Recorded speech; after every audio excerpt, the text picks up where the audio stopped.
Assalamualaikum warahmatullahi wabarakatuh. Nama saya Irfan Maulana. Di sini saya akan mengajar tentang materi ketenagakerjaan. Jurusan Pendidikan Ekonomi kelas non-reg STKIP PGRI Sukabumi tahun 2022. Di sini ada kompetensi inti, menghayati dan mengamalkan ajaran agama yang dianutnya, menghayati dan mengamalkan perilaku jujur, disiplin, santun, peduli, gotong royong, kerjasama, toleran, dan damai. 2. Memahami, menerapkan, dan menganalisis pengetahuan faktual, konseptual, prosedural. 3. Mengolah, menara, dan menyaji dan ranah konkret dan ranah abstrak terkait dengan pengembangan dari yang dipelajarinya.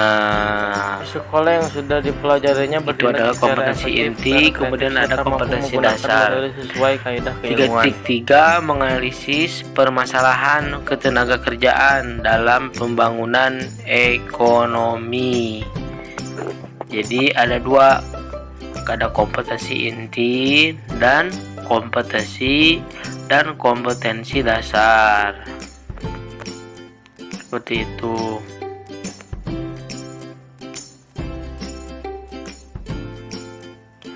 Kemudian ada lagi ini tentang menjelaskan pengertian tenaga kerja. Ini masuk ke pembelajaran kita. Angkatan kerja dan kesempatan kerja menyebutkan jenis-jenis pekerjaan, mengidentifikasi ketenaga kerjaan, menjelaskan upaya meningkatkan kualitas tenaga kerja.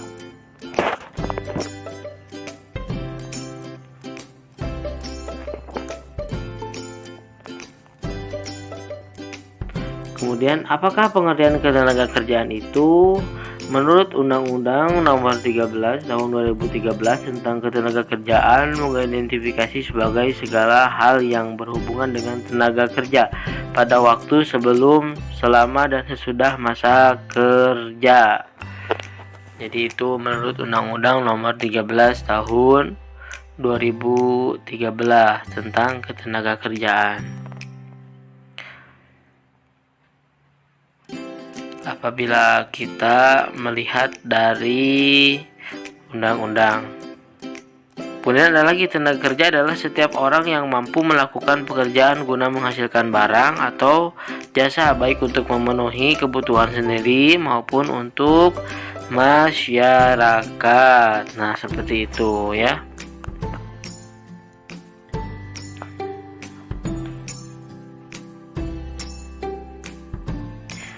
Ada lagi ternyata angkatan kerja. Angkatan kerja adalah jumlah penduduk dengan usia produktif, yaitu 15 sampai 64 tahun. Nah, itu ya yang disebut dengan angkatan kerja, yaitu jumlah penduduk dengan usia produktif, yaitu 15 sampai dengan 64 tahun. Kemudian yang sedang bekerja maupun mencari pekerjaan.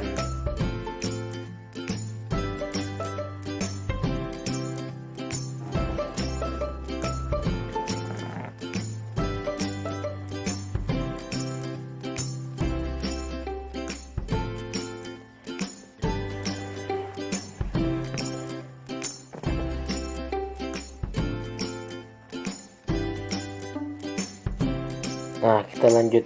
Usia produktif ada dua, bukan angkatan kerja adalah penduduk usia produktif yang tidak bersedia bekerja atau belum bekerja. Contoh pelajar dan mahasiswa yang masih belajar. Angkatan kerja, penduduk usia produktif yang sudah mempunyai pekerjaan, sedang mencari pekerjaan. Nah, itu ya yang disebut dengan angkatan kerja. Kemudian ada lagi jenis-jenis tenaga kerja. Tenaga kerja terdidik adalah tenaga kerja yang memiliki suatu keahlian atau kemahiran dalam bidang tertentu dengan cara sekolah atau pendidikan formal dan non-formal. Contohnya seperti polisi, arsitek, dosen, atau guru, dan dokter. Nah, seperti itu. Kemudian tenaga kerja terlatih adalah tenaga kerja yang memiliki keahlian dalam bidang tertentu dengan melalui pengalaman kerja. Tentunya harus berpengalaman terlebih dahulu yang disebut dengan tenaga kerja terlatih. Contohnya misalkan penjahit kan perlu latihan yang lama, sopir, kemudian montir. Nah, itu semua itu adalah tenaga kerja terlatih. Kemudian ada lagi tenaga kerja tidak terdidik dan tidak terlatih adalah tenaga kerja kasar yang hanya mengendalikan tenaga saja. Contohnya seperti tukang sapu jalanan, kemudian kuli panggul, kemudian tukang beca. Nah, seperti itu, pembantu rumah tangga. Kemudian kita masuk ke masalah ketenaga kerjaan. 1. Kualitas tenaga kerja yang rendah. Masalah ini timbul dari akibat pendidikan yang rendah, baik itu pendidikan formal maupun non formal.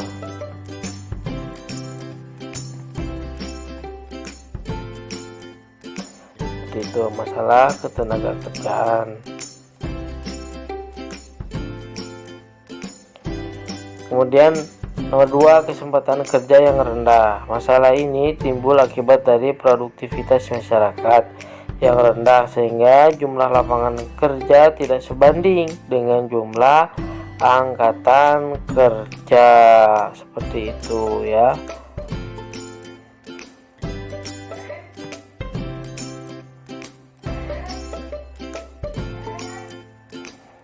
Kemudian ada lagi nih 3. Persebaran tenaga yang tidak merata. Persebaran tenaga kerja yang tidak merata. Pembangunan ekonomi yang tidak merata mengakibatkan persebaran tenaga kerja juga tidak merata, sehingga tingkat kesejahteraan suatu daerah dengan daerah lain tidak seimbang.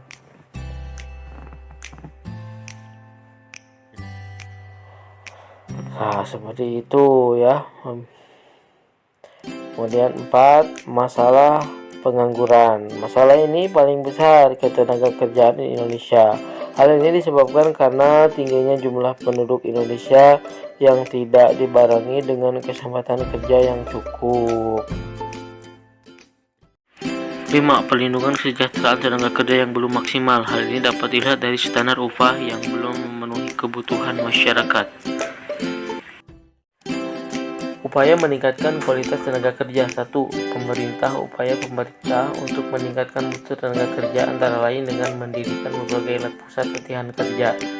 Kemudian kedua, pihak swasta. Langkah yang dapat diambil oleh pihak swasta untuk ikut serta dalam upaya meningkatkan mutu tenaga kerja adalah bekerjasama dengan sekolah atau kampus.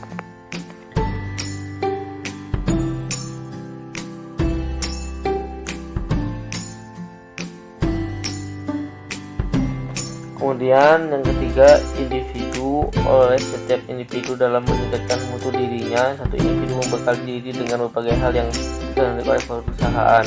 2. Menanamkan jiwa berwirausaha. Seseorang bisa bekerja secara mandiri dengan berwirausaha. Thanks. Assalamualaikum warahmatullahi wabarakatuh. Jangan lupa share, like, nyalakan loncengnya, kemudian subscribe ya. Nafisa 2296.